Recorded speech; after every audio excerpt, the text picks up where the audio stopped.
ಸ್ನೇಹಿತರೆ, ತುಪ್ಪದ ಸೆಟ್ಟು, ಅದಕ್ಕೆ ಒಳ್ಳೆ ಕಾಯಿ ಚಟ್ನಿ, ಮೇಲ್ಗಡೆ ಒಂದು ಒಳ್ಳೆ ಬೆಣ್ಣೆ ಕಾಯಿಸಿ ತುಪ್ಪದಲ್ಲಿ ಮಾಡಿರುವಂಥ ಈರುಳ್ಳಿ ಪಲ್ಯ ಹಾಕೊಂಡು ತಿಂತಿದ್ರೆ ಅದ್ರ ಮಜಾನೇ ಬೇರೆ. ಅದ್ರ ಹೇಗೆ ಮಾಡೋದು ಅಂತ ಬನ್ನಿ ತೋರಿಸ್ತೀನಿ. ನಾವು ದೋಸೆ ಅಕ್ಕಿ ಅಂತ ಹೇಳಿದ್ರೆ IR8 ಅನ್ನೋ ಬ್ರೀಡ್ನ ಉಪಯೋಗಿಸ್ತೀವಿ. ನೀವು ಅಕಸ್ಮಾತ್ ಅದು ಸಿಕ್ಕಿದ್ರೆ ಸರಿ, ಅದಿಲ್ಲ ಅಂತ ಹೇಳಿದ್ರೆ ರೇಷನ್ ಅಕ್ಕಿ ಸಮೇತ ಉಪಯೋಗಿಸ್ಕೋಬೋದು, ಏನು ತಪ್ಪಿಲ್ಲ. ಅದರಲ್ಲೂ ತುಂಬ ಚೆನ್ನಾಗಿ ಬರುತ್ತೆ. ಸೂಪರ್ ಆಗಿರೋ ಕಾಯಿ ಚಟ್ನಿ ರೆಡಿ ಮಾಡಬೇಕು. ಇದನ್ನ ಈಗ ಸ್ವಲ್ಪ ತರಿ ಥರ ರುಬ್ಕೊಂಬರೋಣ. ತುಂಬ ಗಟ್ಟಿ ಇರಬಾರ್ದು, ಮಸಾಲೆ ದೋಸೆ ಥರ ಸ್ವಲ್ಪ ನೀರಾಗಿರಬೇಕು. ನೋಡಿ ಸ್ನೇಹಿತರೆ, ಅವಲಕ್ಕಿ ಹಾಕಿದೀವಲ್ಲ, ಆ ಅವಲಕ್ಕಿ ಗುಣನೇ ಇದು. ಈ ಥರ ತುತ್ತು ಬರುತ್ತೆ ನೋಡಿ. ಇದು ಲೈಟಾಗಿ ಒಂದು ಚೂರು ಹಸಿ ವಾಸನೆ ಹಸಿ ಇರಬೇಕು, ಒಂಚೂರು ಲೈಟಾಗಿ, ತುಂಬ ಹಸಿ ಇರಬಾರ್ದು. ಲಾಸ್ಟಿಗೆ ಇನ್ನೇನು ತಿನ್ನೋವಾಗ ಮುಂಚೆ ಸ್ವಲ್ಪ ಬಿಸಿ ಮಾಡಿಕೊಂಡು ಆ ಚಟ್ನಿ ಮೇಲೆ ಹಾಕೊಂಡು ತಿಂತಿದ್ರೆ ಮಜಾನೇ ಬೇರೆ. ಸೂಪರಾಗಿರುತ್ತೆ. ನೋಡಿ ಎಷ್ಟು ಸಾಫ್ಟ್ ಆಗಿದೆ ಇದು. ಸ್ಪಾಂಜ್ ಇದ್ದಂಗಿದೆ. ಇದ್ರ ಜೊತೆಗೆ ನೋಡಿ ಕಾಯಿ ಚಟ್ನಿ ಜೊತೆಗೆ ಈ ಥರ ಈರುಳ್ಳಿ ಪಲ್ಯ ಕಾಯಿ ಚಟ್ನಿ ಜೊತೆಗೆ ಮಿಕ್ಸ್ ಮಾಡ್ಕೊಂಡು ತಿಂತಾಯಿದ್ರೆ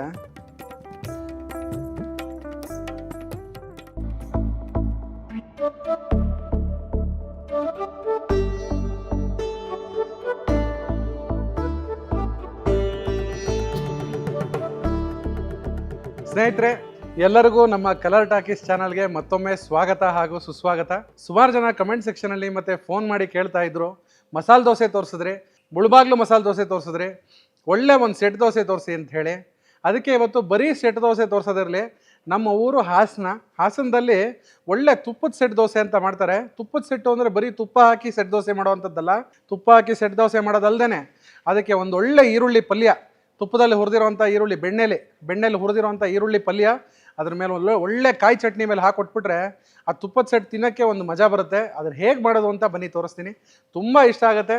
ಮನೇಲಿ ಹೆಂಗಿದ್ರು ದೋಸೆ ಮಾಡ್ತೀವಿ.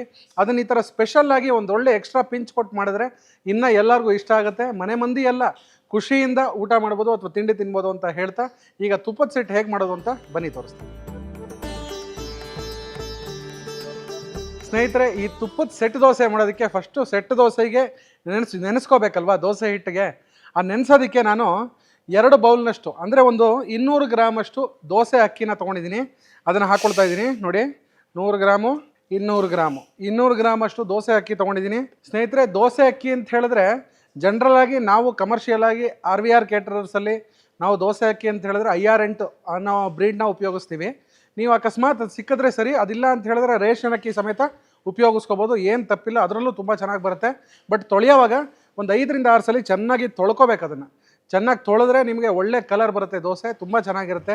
ನೋಡಿ, ಈಗ ನಾನು 2 ಬೌಲಷ್ಟು ಅಂದರೆ 200 ಗ್ರಾಮಷ್ಟು ದೋಸೆ ಅಕ್ಕಿಗೆ 50 ಗ್ರಾಮಷ್ಟು ಉದ್ದಿನಬೇಳೆ ಹಾಕ್ತಿದ್ದೀನಿ. ನಾನು ಹೇಳ್ದಂಗೆ ಒಂದು ಮುಷ್ಟಿ ಹಿಡಿದ್ರೆ ಅದು 50 ಗ್ರಾಮ್ ಲೆಕ್ಕ ಬರುತ್ತೆ. ನಾನು 1 ಮುಷ್ಟಿಯಷ್ಟು ಉದ್ದಿನಬೇಳೆನೇ ಹಾಕ್ತಿದ್ದೀನಿ. ಹಾಗೆ 50 ಗ್ರಾಮಷ್ಟು ಅವಲಕ್ಕಿ ಹಾಕ್ತಾಯಿದ್ದೀನಿ. ನೋಡಿ, 1 ಮುಷ್ಟಿಯಷ್ಟು ಅವಲಕ್ಕಿನ ಹಾಕ್ಕೊಳ್ತಾ ಇದ್ದೀನಿ. ಹಾಗೆಯೇ 1 ಚಮಚದಷ್ಟು ಮೆಂತ್ಯ, ತುಂಬ ಹಾಕಬಾರ್ದು, ಕಹಿ ಆಗ್ಬಿಡುತ್ತೆ ದೋಸೆ ಮೆಂತ್ಯ ಜಾಸ್ತಿ ಹಾಕಿದ್ರೆ. 1 ಚಮಚದಷ್ಟು ಮೆಂತ್ಯವನ್ನು ಹಾಕ್ಕೊಳ್ತಿದ್ದೀನಿ. ಇದನ್ನು ಒಂದು 5 ರಿಂದ 6 ಗಂಟೆ ಕಾಲ ಚೆನ್ನಾಗಿ ನೆನೆಸಿಟ್ಟು, ಫಸ್ಟು ನೀವು ಅಕಸ್ಮಾತ್ ನೀವು ಇದನ್ನು ಈಗಲೇ ತೊಳೆಯಂಗಿದ್ರೆ ಚೆನ್ನಾಗಿ ಒಂದು 3-4 ಸಲ ಈಗಲೇ ತೊಳೆಯಂಗಿದ್ರೆ ಅವಲಕ್ಕಿ ಇದ್ರೊಳಗೆ ಒಟ್ಟಿಗೆ ಮಿಕ್ಸ್ ಮಾಡ್ಬೋದು. ಅಕಸ್ಮಾತ್ ಇಲ್ಲ ನಾವು ಆಮೇಲೆ ನೆಂದ ಮೇಲೆ ತೊಳಿತೀವಿ ಅಂತ ಹೇಳಿದ್ರೆ ಅವಲಕ್ಕಿನ ಸಪ್ರೇಟ್ ನೆನೆಸ್ಕೊಳ್ಳೋದು ಒಳ್ಳೆಯದು. ನಾನಿವಾಗ ಚೆನ್ನಾಗಿ ಇದನ್ನು 5 ರಿಂದ 6 ಸಲ ತೊಳೆದು ನೆನೆಸಿಟ್ಬಿಡ್ತೀನಿ. ಒಂದು 6 ಗಂಟೆ ಕಾಲ ನೆನಿಬೇಕು. ನೆಂದ ಮೇಲೆ ರುಬ್ಬಬೇಕು. ಒಂದು ತರಿ ದೋಸೆ ಹಿಟ್ಟಿನ ಹದಕ್ಕೆ ಚೆನ್ನಾಗಿ ರುಬ್ಕೊಂಡು ಅದನ್ನು ಒಂದು 8 ಗಂಟೆ ಕಾಲ ಫರ್ಮೆಂಟೇಷನ್ ಮಾಡಿದ್ರೆ ನಿಮಗೆ ಹದವಾಗಿ ಉಬ್ಬಿ ಬಂದಿರುವಂತಹ ಸೆಟ್ ದೋಸೆ ಹಿಟ್ಟು ರೆಡಿ ಆಗುತ್ತೆ. ಈಗ ನಾನು ಸದ್ಯಕ್ಕೆ ಮೆಷರ್ಮೆಂಟ್ ನಿಮಗೆ ತೋರಿಸ್ಕೊಟ್ಟಿದ್ದೀನಿ. ಈಗ ಇದನ್ನು ಒಂದು 5 ಸಲ ತೊಳೆದು ನೆನೆಸ್ಕೊಂಡ್ಬಿಡ್ತೀನಿ.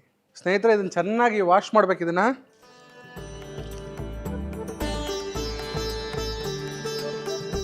ಸ್ನೇಹಿತರೆ, ಇದು ನೆನೆಸಿ ಒಂದು 6 ಗಂಟೆ ಕಾಲ ಆಗಿದೆ. ಈಗ ಇದನ್ನು ನೈಸಿಗೆ ಮಿಕ್ಸಿಲಿ ರುಬ್ಕೊಂಬೋಣ. ಸ್ನೇಹಿತರೆ, ನಾನು ರುಬ್ಬಿರೋ ದೋಸೆ ಹಿಟ್ಟನ್ನು ತೊಗೊಂಡಿದ್ದೀನಿ.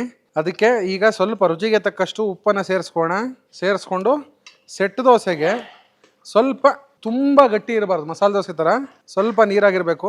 ಸ್ನೇಹಿತರೆ, ಇದು 8 ಅವರ್ ಫರ್ಮೆಂಟೇಷನ್ ಆದಮೇಲೆ ಈಗ ಪುಡಿ ಉಪ್ಪು ಹಾಕಿ ಕಲಸಿಟ್ಕೊಂಡಿದ್ದೀನಿ. ಈಗ ದೋಸೆ ಹಾಕೊಳ್ಳೋ ಸಮಯ ಬಂದಿದೆ. ದೋಸೆ ಹಾಕೋಣ. ಸ್ನೇಹಿತರೆ, ಹೋದ್ಸಲಿ ಒಳ್ಳೆ ಕೆಂಪಕ್ಕಿ ಹಾಕಿ ಮಸಾಲೆ ದೋಸೆ ಹೇಗೆ ಮಾಡೋದು ಅನ್ನೋದನ್ನು ತೋರಿಸ್ಕೊಟ್ಟಿದ್ದೆ. ಸುಮಾರು ಜನ ನೋಡಿ ಖುಷಿ ಪಟ್ಟಿದ್ದಾರೆ. ಮತ್ತು ಸುಮಾರು ಜನ ಮನೇಲಿ ಮಾಡಿ ತುಂಬ ಚೆನ್ನಾಗಿ ಬಂದಿದೆ ಅಂತ ಹೊಗಳಿದ್ದಾರೆ. ಸಿಕ್ಕದಾಗೆಲ್ಲ ಕಮೆಂಟ್ ಸೆಕ್ಷನಲ್ಲಿ ಹೇಳಿದ್ದಾರೆ, ಫೋನ್ ಮಾಡಿ ತಿಳಿಸಿದ್ದಾರೆ. ತುಂಬ ಖುಷಿ ಆಯಿತು. ಅದೇ ರೀತಿಯಾಗಿ ಈ ಸೆಟ್ ದೋಸೆ, ತುಪ್ಪದ ಸೆಟ್ಟು ಒಂದ್ಸಲಿ ಮನೇಲಿ ಮಾಡಿ ಟ್ರೈ ಮಾಡಿ. ಸ್ನೇಹಿತರೆ, ಹಂಚು ಕಾದಿದೆ. ಈಗ ಸೆಟ್ ದೋಸೆ ಹಾಕೋಣ. ಸೆಟ್ ದೋಸೆ ನಾನು ಹೇಳ್ದಂಗೆ ಸ್ವಲ್ಪ ನೀರಾಗಿದ್ದರೆ ತುಂಬ ಚೆನ್ನಾಗಿರುತ್ತೆ. ಅದಕ್ಕೇನು ಹರಡೋದೇನು ಬೇಕಾಗಿಲ್ಲ, ಹಾಗೆ ಬಿಟ್ಬಿಟ್ರಾಯ್ತು. ನೋಡಿ ಸ್ನೇಹಿತರೆ, ಅವಲಕ್ಕಿ ಹಾಕಿದ್ದೀವಲ್ಲ, ಆ ಅವಲಕ್ಕಿ ಗುಣನೇ ಇದು. ಈ ಥರ ತುತ್ತು ಬರುತ್ತೆ ನೋಡಿ. ಇದು ಒಳ್ಳೆ ಫ್ಲಫಿಯಾಗಿ ಬರುತ್ತೆ ದೋಸೆ, ತುಂಬ ಚೆನ್ನಾಗಿರುತ್ತೆ. ಈಗ ಇದಕ್ಕೆ ನಾನು ಸ್ವಲ್ಪ ತುಪ್ಪವನ್ನು ಹಾಕ್ಕೊಳ್ತಾ ಇದ್ದೀನಿ.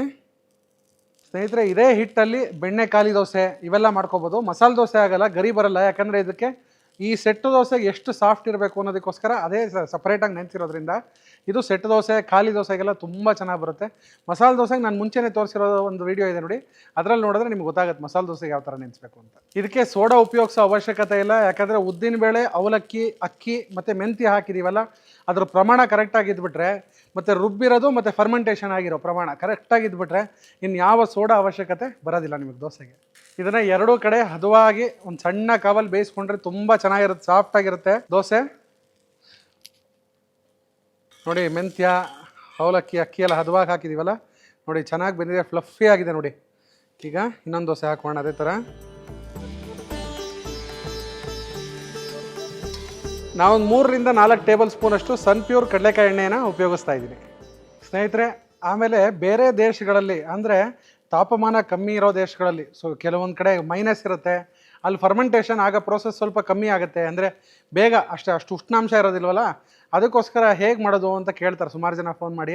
ಅಂಥವ್ರು ದಯವಿಟ್ಟು ಎಲ್ಲಿ ಹಿಲ್ ಸ್ಟೇಷನ್ ಕಡೆ ಅಥವಾ ತಾಪಮಾನ ಯಾವ ಇದರಲ್ಲಿ ಕಮ್ಮಿ ಇದೆ ಅಲ್ಲಿ ನೀವು ಈ ದೋಸೆ ಹಿಟ್ಟನ್ನು ರುಬ್ಬಿರ್ತೀರಲ್ಲ, ಇದಕ್ಕಿಂತ ಒಂದು ದೊಡ್ಡ ಪಾತ್ರೆಯಲ್ಲಿ ಬಿಸಿನೀರನ್ನು ಹಾಕಿ ಆ ದೋಸೆ ಹಿಟ್ಟು ಅದರೊಳಗೆ ಇಟ್ಬಿಟ್ಟು ಆ ದೋಸೆ ಹಿಟ್ಟು ಪಾತ್ರೆನ ಅದನ್ನು ತಟ್ಟೆ ಮುಚ್ಚಿ ಇಟ್ಬಿಟ್ರೆ ಫರ್ಮೆಂಟೇಷನ್ ಪ್ರೋಸೆಸ್ ಫಾಸ್ಟ್ ಆಗುತ್ತೆ ಅವಾಗ. ಇಷ್ಟೇ ಸಿಂಪಲ್. ಒಂದು ಬಿಸಿ ನೀರನ್ನು ದೊಡ್ಡ ಪಾತ್ರೆಗೆ ಹಾಕಿಟ್ಬಿಟ್ಟು ಅದರೊಳಗಡೆ ನಾವು ಈ ದೋಸೆ ಹಿಟ್ಟು ರುಬ್ಬಿರೋವಂಥ ದೋಸೆ ಹಿಟ್ಟನ್ನು ಇಟ್ಟು ತಟ್ಟೆ ಮುಚ್ಚಿ ಇಟ್ಬಿಟ್ರೆ ಆ ಕಾವಿಗೆ ನಿಮಗೆ ಬೇಗ ಫರ್ಮೆಂಟ್ ಆಗುತ್ತೆ. ಸ್ನೇಹಿತರೆ, ಈಗ ಒಂದು ಒಳ್ಳೆ ಸೆಟ್ ದೋಸೆಗೆ ಕಾಯಿ ಚಟ್ನಿ, ಸೂಪರಾಗಿರೋ ಕಾಯಿ ಚಟ್ನಿ ರೆಡಿ ಮಾಡಬೇಕು. ಒಂದೊಳ್ಳೆ ಕಾಯಿ ಚಟ್ನಿಗೆ ನಾನು 1 ಹೋಳು ಕಾಯಿ ಅಂದರೆ ಅರ್ಧ ಕಾಯಿ ತುರಿಯನ್ನು ತುರಿದಿಟ್ಕೊಂಡಿದ್ದೀನಿ. ಅದಕ್ಕೆ 1 ಮುಷ್ಟಿಯಷ್ಟು ಹುರ್ಗಡ್ಲೆಯನ್ನು ಸೇರಿಸ್ಕೊಳ್ತೀನಿ. ಯಾರಿಗೆ ಹುರ್ಗಡ್ಲೆ ಇಷ್ಟ ಆಗಲ್ವೋ, ಯಾರು ಹುರ್ಗಡ್ಲೆ ಚಟ್ನಿಗೆ ಹಾಕಲ್ಲ ಅಂತ ಹೇಳ್ತಿರೋ ಅವರು ಕಾಯಿನ ಇನ್ನೊಂದು ಹೋಳು ಅದಕ್ಕೆ ಹಾಕೋಬೋದು, ಏನು ತಪ್ಪಿಲ್ಲ. ಅದಕ್ಕೆ ಖಾರಕ್ಕೆ ಒಂದು 2ರಿಂದ 3 ಹಸಿಮೆಣಸಿನಕಾಯಿ, ಹಾಗೆ ಶುಂಠಿ 1 ಇಂಚಷ್ಟು ಶುಂಠಿ ಹಾಕ್ಕೊಳ್ತಾ ಇದ್ದೀನಿ. ಒಂದು ಸಣ್ಣ ಉಂಡೆ ಅಂದರೆ 1/4 ನಿಂಬೆಹಣ್ಣು ಗಾತ್ರದಷ್ಟು ಹುಣಸೆಹಣ್ಣು ಹಾಕ್ಕೊಳ್ತಾ ಇದ್ದೀನಿ. ರುಚಿಗೆ ತಕ್ಕಷ್ಟು ಉಪ್ಪು.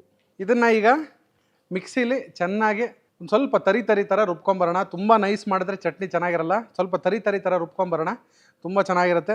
ಈ ಚಟ್ನಿ ರೆಡಿ ಆದಮೇಲೆ ಫಟಾಫಟ್ ದೋಸೆ ಹಾಕಿ ಒಳ್ಳೆ ಒಂದು ತುಪ್ಪದ್ದು ಈರುಳ್ಳಿ ಒಗ್ಗರಣೆ ಕೊಟ್ಬಿಟ್ರೆ ತುಪ್ಪದ ಸೆಟ್ ರೆಡಿ ಆಗ್ಬಿಡುತ್ತೆ. ಬನ್ನಿ ನೋಡೋಣ ಸ್ನೇಹಿತರೆ, ಚಟ್ನಿ ರೆಡಿ ಇದೆ. ಈಗ ನಾನು ಹೇಳ್ದಂಗೆ ಈರುಳ್ಳಿ ಪಲ್ಯ ಒಳ್ಳೆ ಬೆಣ್ಣೆಲಿ ಹುರಿದ್ಬಿಟ್ಟು ಈರುಳ್ಳಿ ಒಂದು ಪಲ್ಯ ಮಾಡೋಣ. ಒಂದು 50 ಗ್ರಾಮಷ್ಟು ಬೆಣ್ಣೆ ತೊಗೊಂಡಿದ್ದೀನಿ. ಬೆಣ್ಣೆಯಲ್ಲಿ ಈರುಳ್ಳಿಯನ್ನು ಹುರಿಬೇಕೀಗ ಸ್ನೇಹಿತರೆ. ಬೆಣ್ಣೆ ಇವಾಗ ಚೆನ್ನಾಗಿ ಕಾದಿದೆ. ಅಕಸ್ಮಾತ್ ಯಾರು ಬೆಣ್ಣೆ ಇಲ್ಲ ಅಂತ ಹೇಳಿದ್ರೆ ತುಪ್ಪದಲ್ಲೂ ಕೂಡ ಹುರ್ಕೋಬೋದು, ಏನು ತಪ್ಪಿಲ್ಲ. ಈಗ ಬೆಣ್ಣೆ ಕಾದ ಮೇಲೆ ನಾನು ನೈಸ ಕಡ್ಡಿ ಹಚ್ಕೊಂಡಿರುವಂಥ ಈರುಳ್ಳಿನ ಇದಕ್ಕೆ ಹಾಕ್ಕೊಳ್ತೀನಿ. ಹಾಕ್ಕೊಂಡು ಇದನ್ನು ಚೆನ್ನಾಗಿ ಈ ಥರ ಒಂದು 50ರಿಂದ 60% ಬಾಡಿಸ್ಕೋಬೇಕಷ್ಟೇ. ಇದು ಲೈಟಾಗಿ ಒಂದು ಚೂರು ಹಸಿ ವಾಸನೆ ಹಸಿ ಇರಬೇಕು, ಒಂಚೂರು ಲೈಟಾಗಿ, ತುಂಬ ಹಸಿ ಇರಬಾರ್ದು. ಒಂದು 60% ಚೆನ್ನಾಗಿ ಬಾಡಿಸ್ಕೊಂಡ್ರೆ ಆಯ್ತು ಇದನ್ನು. ಸ್ನೇಹಿತರೆ, ಈಗ 2 ಕರಿಬೇವಿನ ಸೊಪ್ಪನ್ನ ಹಾಕ್ಕೊಳ್ತಾ ಇದ್ದೀನಿ ಈರುಳ್ಳಿ ಪಲ್ಯಕ್ಕೆ. ಹಾಗೆ ಚಿಟಿಕಿ ಅರಿಶಿಣ, ತುಂಬ ಅರಿಶಿಣ ಬೇಡ, ಚಿಟಿಕಿ ಅರಿಶಿಣ ಅಷ್ಟೇ ಹಾಕ್ಕೊಂಡು ಇದನ್ನು ನೋಡಿ ಸ್ನೇಹಿತರೆ. ಚೆನ್ನಾಗಿದು ಒಂದು 50ರಿಂದ 60 ಭಾಗ ಬೆಂದಿದೆ. ಈಗ ಸ್ಟವ್ನ ಆಫ್ ಮಾಡೋಣ. ಈರುಳ್ಳಿ ಪಲ್ಯ ರೆಡಿ. ಇದಕ್ಕೆ ಸ್ವಲ್ಪ ಬೆಣ್ಣೆ ಜಾಸ್ತಿ ಇದ್ದಂಗೆ ಇರಬೇಕು. ಇದನ್ನು ಚಟ್ನಿ ಮೇಲೆ ಹಾಕ್ಕೊಂಡು ತಿಂತಿದ್ರೆ ಆಹಾ ಅನ್ಬೇಕು, ಸೂಪರ್ ಅನ್ಬೇಕು ಸ್ನೇಹಿತರೆ. ಇದಕ್ಕೆ ಕಾಯಿ ಚಟ್ನಿ, ಒಳ್ಳೆ ನೋಡಿ ಬೆಣ್ಣೆಯಲ್ಲಿ ಬಾಡಿಸಿರುವಂಥ ಈರುಳ್ಳಿ ಪಲ್ಯ. ಲಾಸ್ಟಿಗೆ ಸ್ವಲ್ಪ ಒಂದು ಅರ್ಧ ಟೇಬಲ್ ಸ್ಪೂನಷ್ಟು ಬೆಣ್ಣೆನ, ಅಕಸ್ಮಾತ್ ಇನ್ನೊಂಚೂರು ಬೆಣ್ಣೆ ಬೇಕು ಅನ್ಸಿದ್ರೆ ನಿಮಗೆ ಲಾಸ್ಟಿಗೆ ಇನ್ನೇನು ತಿನ್ನೋವಾಗ ಮುಂಚೆ ಒಂದು ಅರ್ಧ ಸ್ಪೂನಷ್ಟು ಬೆಣ್ಣೆ ಈ ಥರ ಸ್ವಲ್ಪ ಬಿಸಿ ಮಾಡಿಕೊಂಡು ಆ ಚಟ್ನಿ ಮೇಲೆ ಹಾಕ್ಕೊಂಡು ತಿಂತಿದ್ರೆ ಮಜಾನೇ ಬೇರೆ, ಸೂಪರಾಗಿರುತ್ತೆ. ನೋಡಿ ಬೆಣ್ಣೆ ಕಾಸಿದ ತುಪ್ಪ ರೆಡಿ ಇದೆ ಸ್ನೇಹಿತರೆ. ನೋಡೋದ್ರಲ್ಲ ತುಪ್ಪದ ಸೆಟ್ಟು, ಅದಕ್ಕೆ ಒಳ್ಳೆ ಕಾಯಿ ಚಟ್ನಿ, ಮೇಲ್ಗಡೆ ಒಂದು ಒಳ್ಳೆ ಬೆಣ್ಣೆ ಕಾಯಿಸಿದ ತುಪ್ಪದಲ್ಲಿ ಮಾಡಿರುವಂಥ ಈರುಳ್ಳಿ ಪಲ್ಯ ಹಾಕ್ಕೊಂಡು ತಿಂತಿದ್ರೆ ಅದ್ರ ಮಜಾನೇ ಬೇರೆ. ಇದಕ್ಕೆ ನೋಡಿ ಹೇಳೋದು, ಮನೆಯಲ್ಲಿ ಇದನ್ನು ಒಂದ್ಸಲಿ ಮಾಡ್ಕೊಂಡು ತಿನ್ನಿ. 100% ಮಾಮೂಲಿ ನೀವು ಆಲೂಗಡ್ಡೆ ಪಲ್ಯ ಇವೆಲ್ಲ ಮಾಡ್ತಿರೋದೆ, ಗೊಜ್ಜು, ಗ್ರೇವಿ ಆ ಥರದ್ದು ಏನಾರು ಒಂದು ಮಾಡ್ತಾ ಇರ್ತೀವಿ. ಆದರೆ ಇದನ್ನು ಒಂದ್ಸಲಿ ಮಾಡ್ಕೊಳ್ತೀನಿ, ತುಂಬ ರುಚಿಯಾಗಿರುತ್ತೆ ಮತ್ತು ಎಲ್ಲರಿಗೂ ಇಷ್ಟ ಆಗುತ್ತೆ. ಅಕಸ್ಮಾತ್ ಬೆಣ್ಣೆ ತುಪ್ಪ ಯಾರಿಗಾರು ಇಷ್ಟ ಆಗಲಿಲ್ಲ, ನನಗೆ ಅಷ್ಟೊಂದು ಹೆವಿ ತಿನ್ನೋಕ್ಕಾಗಲ್ಲ ಅನ್ಸಿದ್ರೆ ಆಯಿಲಲ್ಲಿ ಕೂಡ ಫ್ರೈ ಮಾಡಿ ಕೂಡ ಹಾಕೋಬೋದು ಈರುಳ್ಳಿನ. ಬರೀ ಈರುಳ್ಳಿ ಪಲ್ಯ ಚಟ್ನಿ ಜೊತೆಗೆ ಮಿಕ್ಸ್ ಮಾಡ್ಕೊಂಡು ತಿಂದರೆ ಅದ್ರ ರುಚಿನೇ ಸೂಪರಾಗಿರುತ್ತೆ. ದಯವಿಟ್ಟು ಮನೇಲಿ ಒಂದ್ಸಲಿ ಟ್ರೈ ಮಾಡಿ. ಈಗ ಟೇಸ್ಟ್ ನೋಡೋಣ. ನೋಡಿ ಎಷ್ಟು ಸಾಫ್ಟ್ ಆಗಿದೆ, ಇದು ಸ್ಪಾಂಜ್ ಇದ್ದಂಗಿದೆ. ಇದ್ರ ಜೊತೆಗೆ ನೋಡಿ ಕಾಯಿ ಚಟ್ನಿ ಜೊತೆಗೆ ಈ ಥರ ಈರುಳ್ಳಿ ಪಲ್ಯ ಕಾಯಿ ಚಟ್ನಿ ಜೊತೆಗೆ ಮಿಕ್ಸ್ ಮಾಡ್ಕೊಂಡು ತಿಂತಾಯಿದ್ರೆ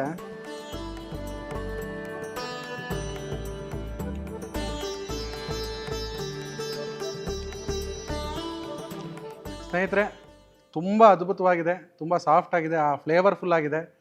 ಇದು ತಿಂದವ್ರಿಗೆ ಗೊತ್ತು ರುಚಿ. ಆದ್ದರಿಂದ ದಯವಿಟ್ಟು ಒಂದ್ಸಲಿ ಮಾಡ್ಕೊಂಡು ಟೇಸ್ಟ್ ಮಾಡಿ. 100% ಎಲ್ಲರಿಗೂ ಇಷ್ಟ ಆಗುತ್ತೆ. ಹಾಗೆ ಇದೇ ರೀತಿಯಾದಂಥ ಒಳ್ಳೊಳ್ಳೆ ರೆಸಿಪಿಗಳಿಗೋಸ್ಕರ, ಟ್ರೆಡಿಷ್ನಲ್ ರೆಸಿಪಿಗಳಿಗೋಸ್ಕರ ನಮ್ಮ ಕಲರ್ ಟಾಕೀಸ್ ಚಾನಲನ್ನು ಲೈಕ್ ಮಾಡಿ, ಶೇರ್ ಮಾಡಿ, ಸಬ್ಸ್ಕ್ರೈಬ್ ಮಾಡಿ. ನಿಮ್ಮ ಮನೆ ಮದುವೆ, ಗೃಹ ಪ್ರವೇಶ, ಇನ್ನಿತರ ಶುಭ ಸಮಾರಂಭಗಳಿಗೆ RVR ಕೇಟರರ್ಸ್ನ ಕರೆಯೋದು ಮಾತ್ರ ಮರೆಯೋಕ್ಕೆ ಹೋಗಬೇಡಿ. ನಿಮ್ಮ ಕೇಟ್ರಿಂಗನ್ನು ಇನ್ನೂ ಹೆಚ್ಚು ಸುಖಕರವಾಗಿ ಮಾಡೋದಕ್ಕೆ ನಾವು ಸಹಾಯ ಮಾಡ್ತೀವಿ.